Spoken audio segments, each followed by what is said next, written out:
주택 관련 대출이 현재 그 LTV를 기준으로 해서 DTI를 혼합해서 사용하고 있죠. 네네. 근데 대출 평가 기준이 담보 가치를 중심으로 할 경우에 지금처럼 부동산 상승기에는 채무 상환 능력과 관계없이 대출 가능 금액이 커지고 또 대출자 또한 더 많은 대출을 일으킬 가능성이 굉장히 높죠. 네. 그래서 정부가 그간 LTV, DTI 비율을 강화해서 주택담보대출을 제한하긴 했지만 가격 상승 기대감 때문에 가격 안정 효과는 매우 제한적이었습니다.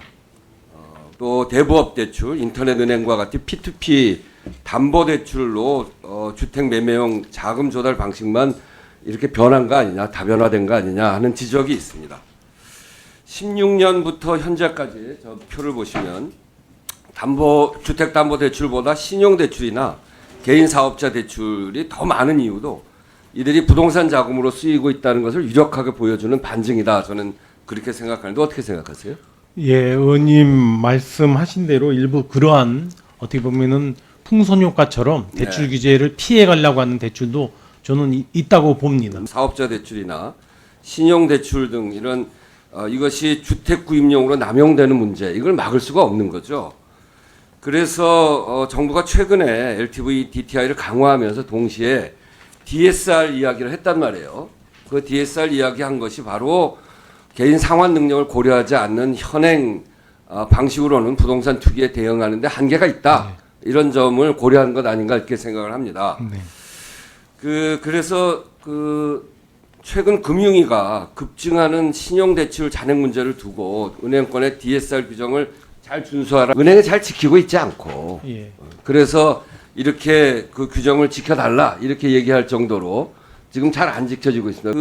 통상적으로 이렇게 40% 상한으로 보는데 현재 제2금융권에 도입한 DSR 이 기준은 상호금융으로 가면은 160%, 네. 저축은행은 90%, 보험은 70%, 캐피탈사 90%, 카드사 60% 이렇게 지금 적용하고 있어요. 그래서 네.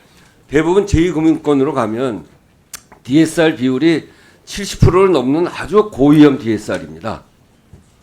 지금 그래서 기재부가 할 일은 금융당국이 이렇게 은행권에다가 당부하는 데 그치게 할 것이 아니라 제2금융권의 부실한 DSR 권고 기준을 강화하고 또 은행권이 제대로 이행하기 위해서 금융당국하고 머리를 맞대서 이 지혜를 내야 된다고 생각하는데 지금 어떻게 하고 계십니까? 예, 의원 지금 말씀하신 대로 DSR이 2018년부터 은행권, 작년부터 제2금융권에 도입하면서 네. 하는데 저도 현장에서 상당히 이게 정확하게 규제되지 않은 측면을 많이 보고를 받았습니다. 네, 잘 안 되고 있습니다. 보완이 필요하다고 네, 보고요. 그거 자료를 저한테 제출해 주시고요. 예. 각 은행이 어떤지.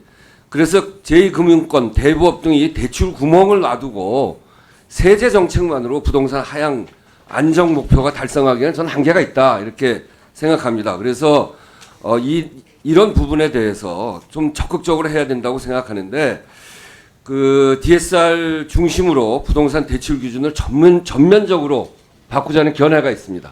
이에 대해서는 어떻게 생각하세요? 예, 정부도 아까 말씀드린 대로 단계적으로 시행을 해오고 있는데요.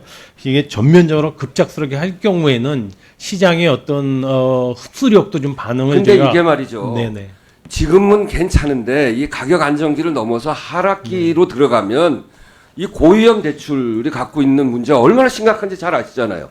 그래서 지금부터 이걸 본격적으로 대비하지 않으면 안 되는 상황이 올 겁니다.